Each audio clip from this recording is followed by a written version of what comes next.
In case you're wondering, no, I'm not wearing a dress. And no, I'm not saying what I'm wearing underneath.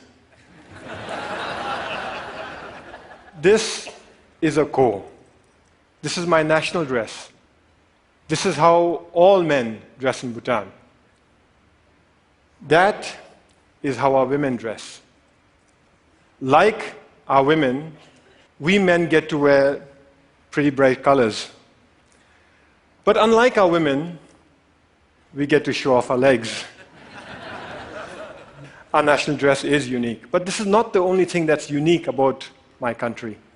Our promise to remain carbon neutral is also unique. And this is what I'd like to speak about today, our promise to remain carbon neutral. But before I proceed, I should set you the context. I should tell you our story. Bhutan is a small country in the Himalayas. We've been called Shangri-La, even the last Shangri-La. But let me tell you right off the bat, we are not Shangri-La. My country is not one big monastery populated with happy monks. The reality is that there are barely 700,000 of us, sandwiched between two of the most populated countries on earth, China and India. The reality is that we are a small, underdeveloped country doing our best to survive. But we are doing okay. We are surviving. In fact, we are thriving.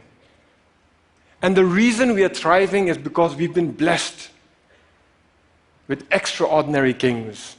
Our enlightened monarchs have worked tirelessly to develop our country, balancing economic growth carefully with social development, environmental sustainability, and cultural preservation, all within a framework of good governance.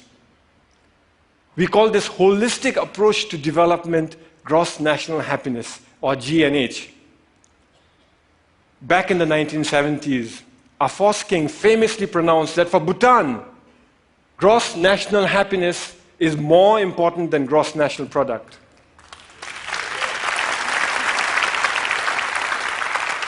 Ever since, all development in Bhutan is driven by GNH, a pioneering vision that aims to improve the happiness and well-being of our people. But that's easier said than done, especially when you're one of the smallest economies in the world. Our entire GDP is less than $2 billion. I know that some of you here are worth more individually than the entire economy of my country. So our economy is small. But here's where it gets interesting. Education is completely free. All citizens are guaranteed free school education, and those that work hard are given free college education. Healthcare is also completely free. Medical consultation, medical treatment, medicines, they're all provided by the state. We manage this because we use our limited resources very carefully, and because we stay faithful to the core mission of GNH, which is development with values. Our economy is small, and we must strengthen it. Economic growth is important. But that economic growth must not come from undermining our unique culture or our pristine environment. Today, our culture is flourishing. We continue to celebrate our art and architecture, food and festivals, monks and monasteries. And yes, we celebrate our national dress too. This is why I can wear my ko with pride. Here's a fun fact. You're looking at the world's biggest pocket.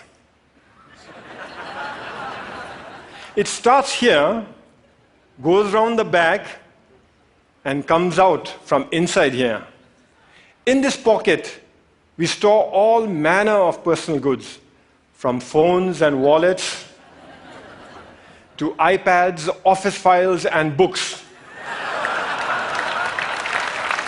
But sometimes even precious cargo. So our culture is flourishing, but so is our environment. 72% of my country is under forest cover. Our constitution demands that a minimum of 60% of Bhutan's total land shall remain under forest cover for all time.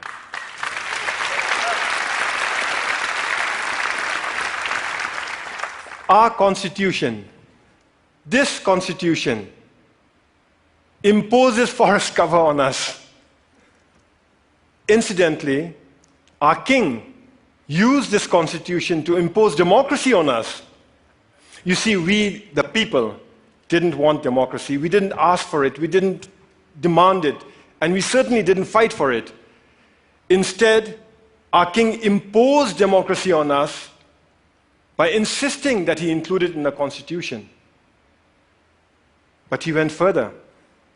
He included provisions in the constitution that empower the people to impeach their kings, and included provisions in here that require all our kings to retire at the age of 65.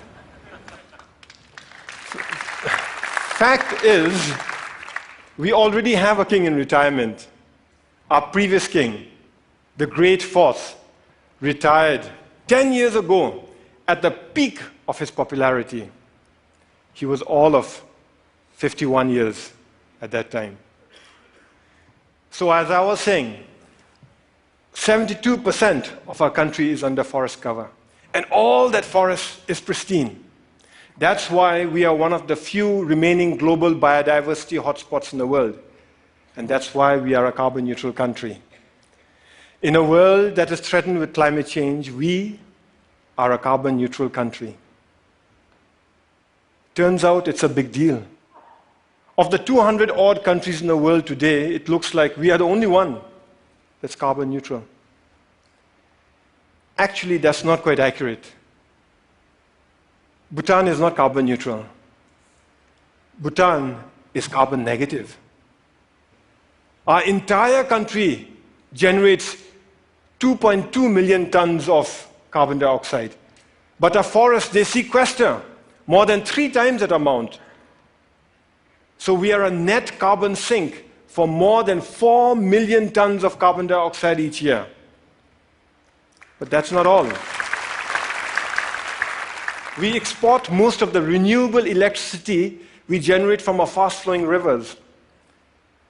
So today, the clean energy that we export offsets about 6 million tons of carbon dioxide in our neighborhood.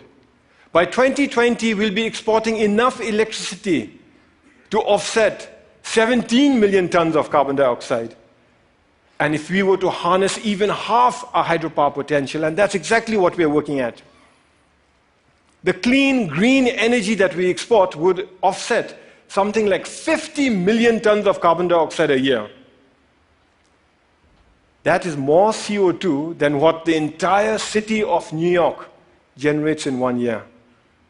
So inside our country, we are a net carbon sink. Outside, we are offsetting carbon. And this is important stuff. You see, the world is getting warmer. And climate change is a reality. Climate change is affecting my country. Our glaciers are melting, causing flash floods and landslides, which in turn are causing disaster and widespread destruction in our country. I was at that lake recently. It's stunning. That's how it looked 10 years ago. And that's how it looked 20 years ago. Just 20 years ago, that lake didn't exist. It was a solid glacier. A few years ago, a similar lake breached its dams and wreaked havoc in the valleys below. That destruction was caused by one glacial lake. We have 2,700 of them to contend with. The point is this: my country and my people have done nothing to contribute to global warming. But we are already bearing the brunt of its consequences. And for a small, poor country, one that is landlocked and mountainous, it is very difficult. But we are not going to sit on our hands doing nothing. We will fight climate change. That's why we have promised to remain carbon neutral. We first made this promise in 2009 during COP15 in Copenhagen. But nobody noticed. Governments were so busy arguing with one another and blaming each other for causing climate change that when a small country raised our hands and announced, we promise to remain carbon neutral for all time, nobody heard us. Nobody cared. Last December in Paris, at COP21, we reiterated our promise to remain carbon neutral for all time to come. This time we were heard. We were noticed and everybody cared. What was different in Paris was that governments came around together to accept the realities of climate change and were willing to come together and act together and work together. All countries, from the very small to the very large, committed to reduce their greenhouse gases emissions.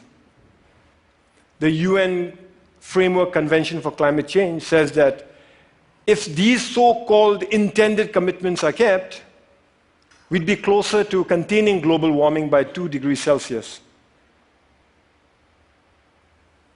By the way, I've requested the TED organizers here to turn up the heat in here by 2 degrees. So if some of you are feeling warmer than usual, you know who to blame. It's crucial that all of us keep our commitments. As far as Bhutan is concerned, we will keep our promise to remain carbon neutral. Here are some of the ways we are doing it. We're providing free electricity to our rural farmers. The idea is that with free electricity, they will no longer have to use firewood to cook their food. We are investing in sustainable transport and subsidizing the purchase of electric vehicles. Similarly, we are subsidizing the cost of LED lights, and our entire government is trying to go paperless. We are cleaning up our entire country through Clean Bhutan, a national program, and we are planting trees throughout our country through Green Bhutan, another national program. But it is our protected areas that are at the core of our carbon neutral strategy. Our protected areas are our carbon sink. They are our lungs. Today, more than half our country is protected as national parks, nature reserves, and wildlife sanctuaries. But the beauty is that we've connected them all with one another through a network of biological corridors. Now, what this means is that our animals are free to roam throughout our country. Take this tiger, for example. It was spotted at 250 meters above sea level in the hot subtropical jungles. 2 years later, that same tiger was spotted near 4,000 meters in our cold alpine mountains. Isn't that awesome?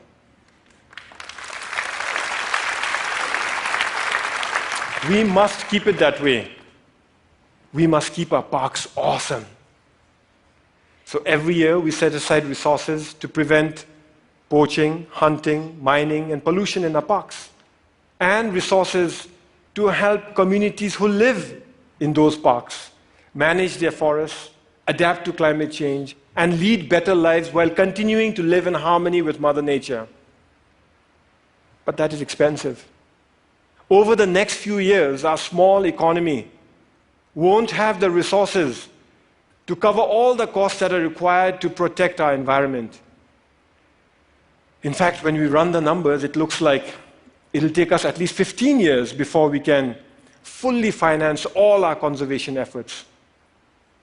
But neither Bhutan nor the world can afford to spend 15 years going backwards. This is why His Majesty the King started Bhutan for Life. Bhutan for Life gives us the time we need. It gives us breathing room. It is essentially a funding mechanism to look after our parks to protect our parks till our government can take over on our own fully. The idea is to raise a transition fund from individual donors, corporations, and institutions. But the deal is closed only after predetermined conditions are met and all funds committed. So multi-party, single closing, an idea we borrowed from Wall Street. This means that individual donors can commit without having to worry that they'll be left supporting an underfunded plan. It's something like a Kickstarter project, only with a 15-year time horizon and millions of tons of carbon dioxide at stake. Once the deal is closed, we use the transition fund to protect our parks, giving our government time to increase our own funding gradually till the end of the 15-year period. After that, our government guarantees full funding forever. We're almost there. We expect to close later this year. Naturally, I'm pretty excited.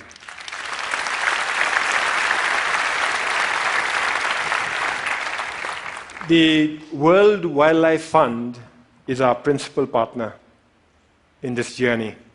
And I want to give them a big shout out for the excellent work they're doing in Bhutan and across the world. Whew, it is getting warm in here.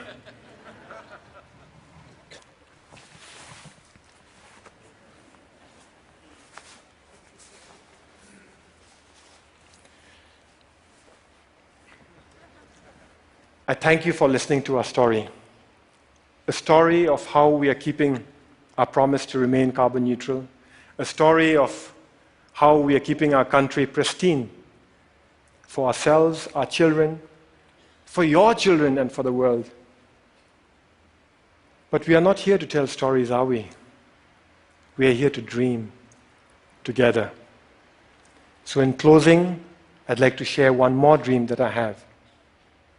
What if we could mobilize our leadership and our resources, our influence and our passion to replicate the Bhutan for Life idea to other countries so that they too can conserve their protected areas for all time? After all, there are many other countries who face the same issues that we face. They too have natural resources that can help win the world's fight for sustainability. Only they may not have the ability to invest in them now. So what if we set up Earth for Life, a global fund, to kickstart the Bhutan for Life throughout the world? I invite you to help me to carry this dream beyond our borders to all those who care about our planet's future. After all, we're here to dream together, to work together, to fight climate change together, to protect our planet together. Because the reality is, we are in it together. Some of us might dress differently, but we are in it together. Thank you very much. And Thank you. Thank you. Thank you. Thank you.